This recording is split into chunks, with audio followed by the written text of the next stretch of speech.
Լիլիա, երեք ֆինանսների նախարարը Վայո Հովհաննիսյանը արձանագրեց, որ պետական բյուջեի մասին օրենքի նախագծի ներկայացման ժամանակ այսպիսի արձանագրում արեց. վերջին 5 տարվա արդյունքներով Հայաստանի կառավարությանը հաջողվել է միջինում 7.6% տնտեսական աճ արձանագրել։ Այս աճը հաստատի մենք ունենալու ենք հաջորդ 5 տարիների ընթացքում, քանի որ դու արդեն որերորդ անգամ այստեղ խոսում ես վերարտահանման թվերի կրճատման մասին եւ ի վերջո որտեղ է այդ 7.6%-ը, ինչու դա չենք զգում, ինչպես ընդունված է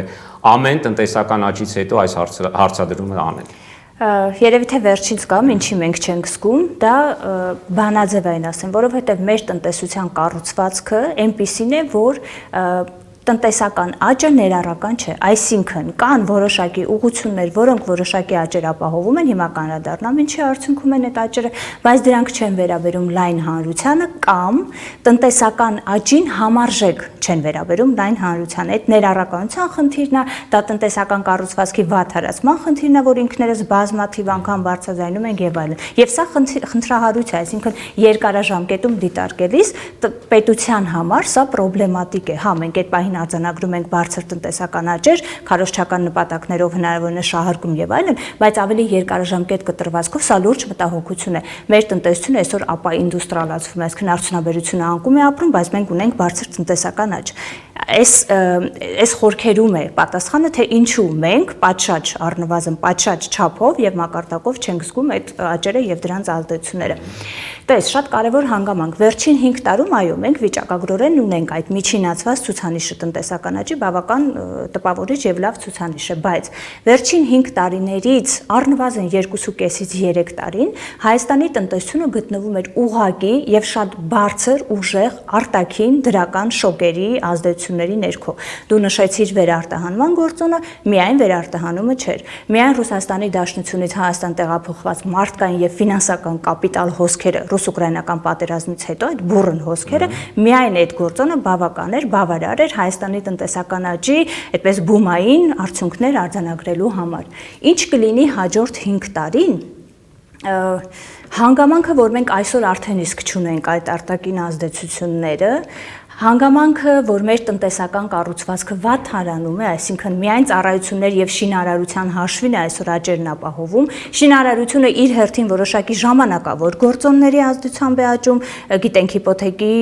եկամտահարկի վերադարձելիության ծրագիր եւ այլն, այսինքն մենք այսօր չունենք հիմքեր եւ նախադրյալներ ենթադրելու երկարաժամկետ կայուն տնտեսական աճի, թեև դրանով հանդերձ շատ դժվար է այսօրվա տուրբուլենտության բարձր մակարդակի ներքո գտնվելով այս տատանողական եւ ցնցումային իրավիճակում կանխատեսում անել առաջիկա 5 տարիների համար։ Իսկապես դժվար է։ Աշխարհաքաղաքական ուղղակի բախման հարթակ հանդիսանալով այսօր փաստացի մենք հայտնվել ենք նման իրավիճակում։ Մենք չգիտենք նույն աշխարհաքաղաքական գործոնով պայմանավորված արևմուտք Եվրասիա հակազդեցություններով պայմանավորված ինչպիսի տնտեսական էֆեկտներ ու ազդեցություններ կլինեն։ Մի դրվագով միայն պարզապես այսպես տեսական, հա, դիտարկում անենք, որը հենց այդ անորոշությունը առաջացնում է։ Տես, մենք խոսում ենք, չէ, բազմաթիվ գործընթացների մասին, օբյեկտիվ, որոնք մեր ներդրումային միջավայրի վրա էականորեն բացական ազդեցություն են գործում։ Դա այլ հավասար նորմալ պայմաններում հասկանալի է, որ մենք ունենք շատ լուրջ խնդիրներ։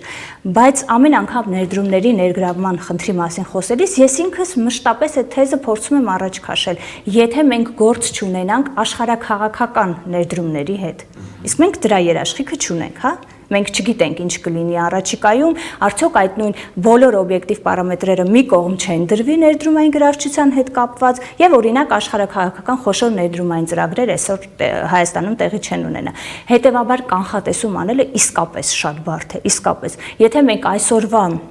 չափորոշիչներով եւ եղածով առաջնորդվենք, մեր տնտեսության վրա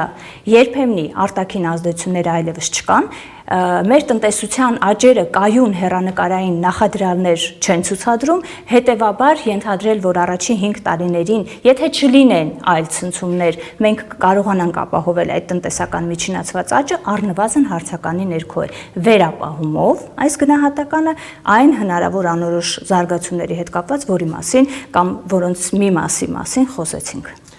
Այսօր ինչի մասին ես խոսելու, թեման անուղղակիորեն կապված է մեր զրույցի հետ,